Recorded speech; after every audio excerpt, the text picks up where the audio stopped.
Back. So anyway, I've been gone for a little bit, not meeting my regular release schedule, and believe me, I have reasons. Those of you who don't pay attention to the very end of my videos, and I'm sure that's a lot of you, I've been moving. We sold our current house that I'm still in, and we're going to be moving into the new one sometime mid-January. So of course, until then, you want to have to bear with me. All of my shit is packed up in boxes. Like I've got 5 boxes I'm staring at right now, and if maybe I can turn the camera around. Let's take a look. Oh, no, what am I looking at? I can't see the display anymore. I don't know what's going on. But anyway, see those boxes back there, and there's ones there. So that's where all my stuff is right now. I'm not really in a position to like build a new system, benchmark hardware. I haven't done any shopping for hardware because why the fuck would I with all my shit packed away? So I'm kind of like on a mini hiatus here. And to be frank, that's not unusual. There have been some times in my life where I just take complete breaks from hobby building, and I think I was kind of due for a little bit of a reprieve, so that's okay. I'm glad this kind of was forced upon me so I can just play some games and relax for a bit. Anyhow, I do plan on coming back strong in the new year, but I figured today what I'd do is catch up on all the news that I've kind of missed and give you my brief, succinct thoughts on them, and,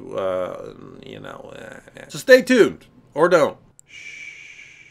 Okay, first up, net neutrality. Okay, so first, let's just define my own personal politics for a minute here before I get into my thoughts on net neutrality. I am what you would call a free market liberal, a neoliberal maybe, a third way liberal. My biggest gripe with a lot of people who are left-leaning is that they don't understand the basic fundamentals of business. I would still much prefer them in government over social conservatives who can, you know, suck my ass, but, you know. And in terms of my own personal opinions, I'm easily swayed. It doesn't mean I'm weak-minded. It doesn't mean I don't have strong opinions and feelings. It just means that my thoughts are all evidence-based. So if someone comes out with new evidence, I will change my worldview. That's just the way it is. And that's the way it should be. You should always be willing to listen to people who have new ideas, new points of view, new perspectives, and most of all, new, hard physical evidence. Now, how this relates to net neutrality? Well, in a perfect world where we have adequate choice of telecoms and we have many service providers to choose from and it's a fair competitive market, I wouldn't be in favor of government regulation of any kind of the internet. You want to offer fast lanes and all that shit, go ahead. I mean, consumers will let you know how they feel about that, and they will tell your company to fuck off,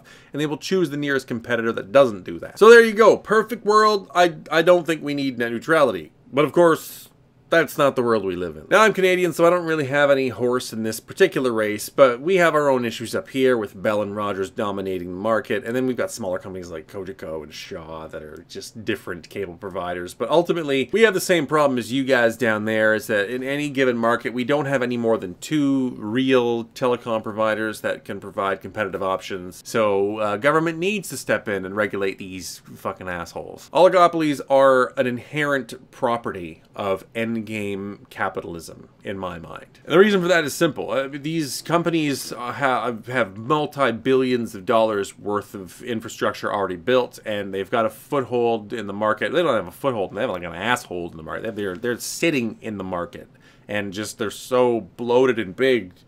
It's like a love seat has turned into an armchair for these companies. It's just so fat and entitled. So there's really no room for another company to rise up and give Verizon or AT&T or Comcast or Cox or wherever the fuck a battle and a run for their money, because they would have to invest billions and billions of startup capital just to build out a network and then hope that people switch.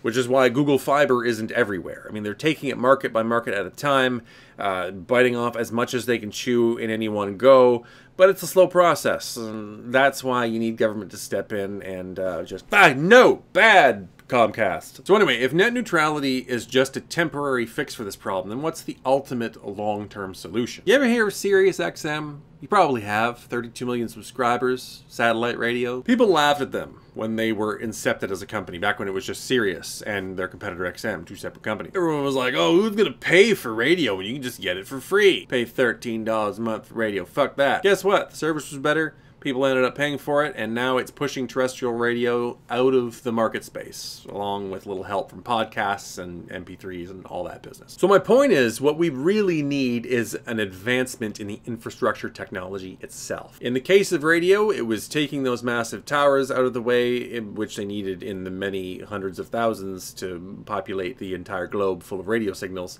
and they replaced it with 5 or 6 satellites orbiting the planet. I think it's a total of 9 now between what was used used to be the two companies, and now they've become one. Something like that. 9 or 10 satellites. Who fucking knows? Expensive startup costs, definitely, but once they're up in the sky, they're way better than the radio towers. You can eliminate a lot of crap here on the planet, and things are a lot smoother and cleaner and ultimately cheaper. Now, this relates to telecom companies. Is pretty simple if you think about it, and I think you know where I'm going with this. Eliminating those fiber lines outside the front of your house and getting off of coax cable and DSL ultimately is what's going to make the biggest difference. Now, don't get me wrong, I understand that there are a lot of technical issues that they're going to have to work out.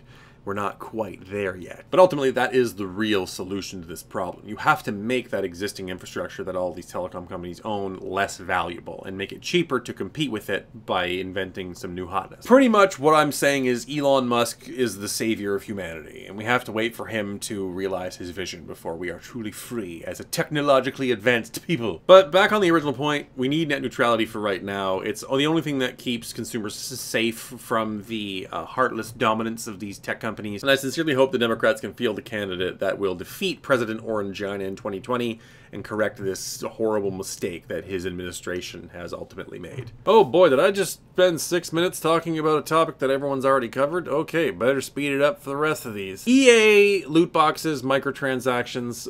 What can I say that hasn't already been said? The only way I differ from the majority of people in this case is that I don't really think the blame lies with EA anymore. Fool me once, shame on you. Fool me 50 times, shame on me for buying Battlefront 2. And it basically boils down to that. I mean, it's been a long, long time since EA was a company that was honest and reputable and made games that were worth buying. And it's not like, harking back to my last rant, that EA is some kind of oligopoly that has just a stranglehold on the gaming market. It's just not true. There are lots of good developers out there, lots of good publishers out there that aren't EA, that aren't Ubisoft, that aren't Blizzard, Activision, that aren't fucking whoever the fuck else. Lots of them. Lots of indie games, lots of games with a little bit more polish, a little bit more polygon count and all that business. And they're popping up every single day. You just have to look for them. So for those of you who are like, but Battlefront 2 is a good game and I want to play it, I'm disappointed and I don't get to play Battlefront. And they have the Star Wars license and I want to play a Star Wars game. Fuck off with your bullshit. Stop buying EA products. And also the Titan V came out. I guess I should talk about that considering I'm a hardware guy. Now I know it's not a gaming card,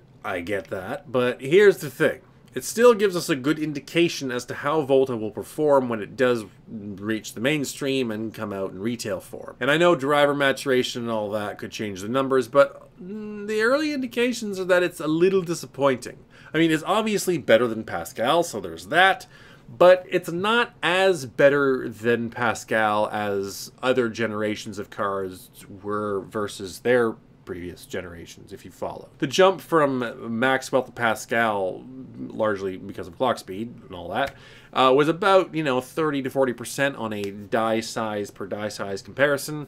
And the same was true of Kepler to Maxwell, which was just purely an architecture upgrade and on the same process node. From what I've seen, Volta, albeit all over the place, and again, it is still early, maybe not quite as big of a bump for what we're getting in terms of silicon real estate and transistor density and all that. And this is kind of good news in a way. If Volta isn't necessarily the greatest leap forward that NVIDIA's ever made, that gives AMD a bit of a window to maybe catch up a little bit. And that's what happened with Intel versus AMD. Intel, whether or not you think they were purposely slow rolling the public or not is a whole other story, but for some reason or another, from Sandy Bridge all the way up until pretty much Kaby Lake, it was the same core count and just slight IPC improvements year over year, higher clock speeds to give you better single-threaded performance, but ultimately minor increments up the scale, and that gave AMD a good 5 or 6 years to get their shit together, releases in, and be competitive again. And I sincerely hope it doesn't take 5 years for them to catch up to Pascal, and ultimately Volta, but there's nothing like a slowdown in development technology from your competitor to give you that window of opportunity to get back in the game. Do I want to revise my statement as to when we're going to see Volta cards? Well, the only thing I will say is that apparently Ampere is going to be the next retail architecture, which from what I understand, might actually just be Volta minus the HBM, and they just gave it a different code name. I don't know yet. I don't think anybody does. But the next iteration of retail cards that will launch for NVIDIA, I'm sticking with my original date in my last video, so just look at that. Anyhow, I guess that's enough rambling for today. That's a video, right? Sure. At least you guys know what I'm up to right now, and you know that I haven't abandoned you. I'll be back soon with some more shit to talk about, and in January, look for my build-out videos. I'm going to be doing vlogs about my basement, my new basement in my new house, and what I'm going to do with it to make it look sexy as fuck. Once again, thank you for watching, and I'll see you again soon.